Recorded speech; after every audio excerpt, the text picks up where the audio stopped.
Monsieur Fraisse, bonjour. Ah bonjour. Merci de, merci de m'accorder une interview à quelques heures de votre premier gala à Montreux. De rien, d'autant que c'est gratuit. Tant que c'est gratuit. C'est votre premier gala. J'avais fait un mini gala dans la salle du bas avec les gens qui marchent pas là. Ah oui. Mais là maintenant c'est avec les gens qui marchent. Ah, là je suis chez les grands là. C'est chez les grands. Voilà. Contre-pied de beaucoup d'humoristes présents à Montreux, vous êtes un humoriste un peu particulier qu'on n'a pas forcément l'habitude de voir dans ce genre de gala. C'est quelque chose de nouveau pour vous? Non, j'ai toujours un peu traîné cette singularité du personnage un peu perdu. Alors, personnage perdu, oui, ça, parce que depuis quelques années, même depuis On ne demande qu'à en rire, depuis que vous avez fait la télévision, ça on le connaît très bien. Par contre, l'exercice est différent. 10 minutes sur scène, okay. Non, en fait non. Ah là, ce soir? Oui. Ah bah oui, c'est différent, ouais. Mais je peux être perdu sur 10 minutes hein, aussi. Oui, ça marche très bien. Ça, je te dirai après, mais des fois ça marche pas. Hein. Des fois, ça marche pas. Justement, il y a des fois où vous disiez que certains spectacles, certaines représentations de spectacle marchaient moins bien. Comment on juge si ça marche moins bien par rapport à certaines voix? Parce que finalement, votre personnage est toujours le même. On sent quand la sauce prend moins sur un certain public? Oh bah oui, parce que notre moteur, à nous les humoristes, c'est quand même le rire. Ouais. Donc on a l'habitude de voir si un public réagit avec enthousiasme ou avec moins d'enthousiasme. Et vous êtes un artiste qui parlait très peu des affaires sociétales, politiques. C'est très peu dénonciateur et pourtant vous êtes dans un gala qui, lui, est pourtant réputé pour avoir des artistes, des humoristes qui sont assez grinçants dans leur humour. Comment vous vous positionnez par rapport à eux? Je me positionne très bien. C'est-à-dire que le personnage de Monsieur Fraisse, lui-même, traite parfois à des situations, à des personnages qu'on aimerait bien détester dans la société. C'est quelque chose d'assez paradoxal. Moi, paradoxal, en fait, des fois on se dit tiens, il a balancé plein de vannes, il dénonce, et puis finalement, des fois de rien dire, ça dénonce aussi. Le silence est dénonciateur. Le silence peut être très parlant, je le revendique ça. C'est-à-dire que, par exemple, quand il se passe des choses graves dans un pays, tu feras attention, mais la plupart des gens, il y a ceux qui vont défiler, hein, c'est les moins nombreux, mais la plupart des gens, ils se taisent, hein, ils attendent que ça passe. Hein. Et moi, je suis comme ça, je bouge pas le petit doigt, tant que je peux aller faire mes courses, tout va bien. Quoi. C'est-à-dire que sur scène, où là on a généralement l'habitude d'avoir des humoristes et surtout des programmateurs qui ont tendance à vouloir programmer des humoristes qui provoquent du rire régulièrement, c'est-à-dire quand je dis régulièrement à des temps très précis, vous le provoquez parfois après 10 minutes de sketch, mais c'est ce qui marche chez vous, c'est justement... Alors 10 minutes c'est un petit peu exagéré. Ça peut exagérer, mais en quelques minutes, on n'est pas un rire toutes les secondes comme on peut voir dans certains c'est même pas toutes les minutes, parce que ça aussi ce serait malgré tout trop long, mais effectivement, dès que tu as doublé déjà le temps qui est plutôt... Aujourd'hui, dans le rire, le temps, c'est vraiment... Il y a une rythmique. Et dès que tu as doublé la rythmique en disant, voilà, moi, au lieu que ce soit toutes les 10 secondes, 30 secondes où les gens vont réagir, ce sera toutes les 40, déjà, tu provoques une gêne. Parce qu'on n'est pas sur une rythmique habituelle. Habituelle, ouais. Et cette gêne-là, moi, je m'en sers exactement pour créer aussi un rire un particulier. Rire par exaspération, ça c'est Jean Benguigui qui le disait. Ouais, c'est pas une flèche, hein, Benguigui. Non, mais bien sûr, c'était une de mes caractéristiques quand je passais là-bas, on ne demande qu'à en rire. Mais encore une fois, c'est complètement, je trouve, réducteur de dire c'est un rire par exagération, parce que c'est comme si tu disais il cligne très bien les yeux. C'est-à-dire que le comédien, il faut que ce soit... il y a une histoire de communion qui se fait avec le public et il n'y a pas que l'exaspération qui va compter, il y a tout le reste autour. J'ai besoin d'exaspération et j'ai besoin aussi d'empathie. C'est-à-dire que le public, si je l'énerve, il faut aussi malgré tout qu'il m'aime, parce que si je fais que l'énerver, ça ne va pas aller. Donc c'est un truc complet, quoi. Ouais. Bon, ceci dit, la remarque était juste. Maintenant, ce qui m'embête, c'est qu'il y a des gens qui vont réduire Monsieur Fraisse à du comique d'exaspération. Voilà. Donc, non. Et ça, évidemment, vous ne voulez pas. Comment ? Ça, évidemment, vous ne le voulez pas.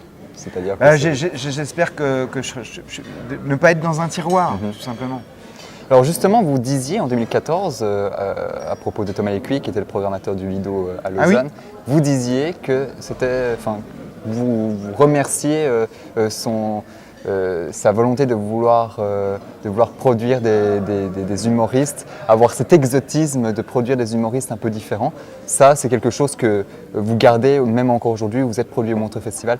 Vous remerciez l'exotisme de certains programmateurs qui font le choix, ou qui ont fait le choix par le passé de produire des artistes qui étaient peu conventionnels. Évidemment, je les remercie, mais heureusement, ils ne sont pas exceptionnels.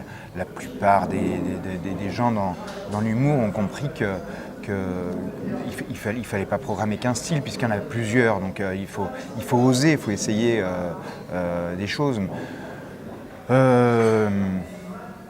Mais c'est toujours, je repense à Thomas Lécuyer, mais c'est toujours un plaisir quand non seulement ils ont osé la différence, mais en plus ils la revendiquent. C'est-à-dire qu'ils disent, voilà, moi c'est un style, voilà, ça ne plaît pas à tout le monde, mais celui-là je le défends et on le reverra. Et effectivement, il m'a programmé plusieurs fois, et au Lido, au CPO, et voilà, c'est devenu... Encore cette année d'ailleurs. On fait partie de la même bande. Tout à fait. Alors vous avez gagné un prix, le prix d'humour en 2017. C'est aussi la preuve, pas le prix en soi, mais je veux dire, depuis quelques années, on a pris l'habitude de vous voir à la télévision, de vous voir donner des interviews, de vous voir sur scène.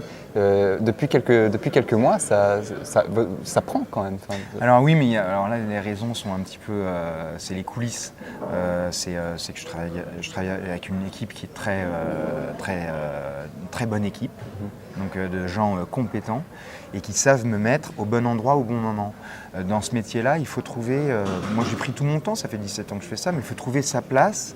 Et moi, je l'ai cherché doucement. Et puis là, effectivement, tous les ingrédients sont réunis pour que la rencontre avec le public se fasse. Et ceci dit, j'essaye d'éviter d'être trop présent aussi partout parce que j'aime l'idée de rester discret même si je suis sous le feu des projecteurs. Et j'aime surtout l'idée d'avoir des gens en salle, c'est-à-dire pas des gens devant la télé qui vont découvrir l'artiste par le moyen de l'audiovisuel. Alors le plus marquant en disant cela, c'est que depuis 20 ans, il y a quand même une évolution. Ça, vous la notez quand même? Ouais. Bah, elle est délicate. Faut espérer que ça va nous servir plus que nous desservir. C'est délicat, il faut vraiment faire les bons choix là. Moi, je suis jamais autant heureux que quand les salles de spectacle sont pleines, que quand les gens vont découvrir un truc par curiosité, sans se dire « Tiens, vas-y, regarde, est-ce qu'il a eu des prix ?» Non, le café-théâtre, au départ, cette discipline, elle ouvre tous les champs des possibles à des gens qui ne sont pas forcément comédiens, des gens qui n'ont pas forcément eu de prix. Et pour qu'ils puissent travailler, ces gens-là, il leur faut un public. Donc si le public va que remplir des zéniths qui sont surchargés de pubs à la télé, bah cette discipline-là va disparaître et ce sera le début de la fin des scènes ouvertes et de tout ce qui est magique en soi, parce que c'est de là qu'on démarre tous. Okay. Alors vous aviez 3 spectacles en 2014, c'est toujours le cas? Ah non, j'ai eu 3 spectacles dans l'année? Non, 3 spectacles écrits. Si c'est écrit. Peut-être que 3... je t'avais menti à l'époque. J'ai 3 spectacles. C'est ce que j'avais noté. C'est ce que vous m'aviez. Ça me surprend. Ça vous surprend. C'était peut-être le 3e spectacle. Le 3e, oui. Ouais, peut-être, ouais. Et là, peut-être que j'en suis au 4e. C'est ça. Donc vous aviez. Parce que la version là que j'ai de ce spectacle en ce moment, elle a 3 ans. Donc c'était en 2015. C'est-à-dire que voilà, quand je vous avais rencontré, vous étiez encore en rodage, voilà. Et là, c'est quelque chose de plus abouti. Exactement. C'était ça. Vous me disiez d'ailleurs il y a 3 ans que l'humour en France et l'humour en Suisse c'était différent. C'est quelque chose que vous maintenez, ça aujourd'hui que vous produisez à Montreux. Je ne suis pas un très bon élève en humour, je ne connais pas grand-chose, je ne vois pas beaucoup de choses. Les contextes sont différents aussi. Oui, et puis j'ai l'impression qu'on est tellement proches, la Suisse, la France, qu'on se repasse nos virus, quoi, et on fait voyager facilement les Suisses en France, les Français en Suisse. L'humour n'est pas différent, c'est peut-être que le public, en tout cas il a cette réputation-là, moi j'ai pu le constater parfois et parfois pas du tout. Et le public peut-être est plus plus poli, moins foufou, enfin moins. Alors voilà, beaucoup plus le respect de ce qui se passe sur scène, mais peut-être moins aussi d'engagement ou de folie dans le public. J'en sais rien, je peux pas le dire. Ça dépend tellement d'une salle à l'autre, de qui organise quoi, de comment. Voilà. Ah, Montreux a une réputation de public difficile parce que c'est des connaisseurs. C'est des connaisseurs. Ouais. Les connaisseurs, la salle est grande, il faut choper tout le monde, ils sont loin. Voilà, c'est un super challenge pour Manu ce soir qui organise le gala et tous les humoristes autour. De dire voilà, ce soir on va choper du premier devant au dernier derrière et puis on va essayer de leur faire passer une soirée complètement ailleurs, quoi. C'est-à-dire qu'au-delà du plaisir, il y a un défi ce soir. Ouais, mais il y a toujours un défi. Franchement, ça peut pas être anodin de débarquer sur scène et de dire bon bah allez, je fais mon sketch et demain je pars parce que j'ai autre chose. C'est toujours un défi quand il y a des gens qui sont convoqués pour venir rire, d'y arriver. Enfin, je veux dire, c'est jamais facile.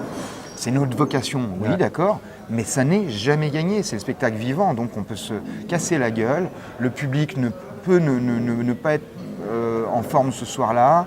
La communion peut ne pas se faire. Et c'est pour ça qu'on a tous toujours le trac et cette idée de défi, parce que si on la perd, je crois que là, après, on fait un métier qui est moins intéressant. C'est ça, c'est ce qui fait le métier d'ailleurs. Je pense, ouais. Super. C'est De Vos qui disait c'est quoi le trac pour vous? Il disait le trac c'est la peur de ne pas m'oublier. C'est-à-dire arriver sur scène et dire bon bah je suis De Vos qui fait les sketchs de Vos. Non, il faut s'oublier et puis jouer ce moment-là comme un moment unique à chaque fois. Unique.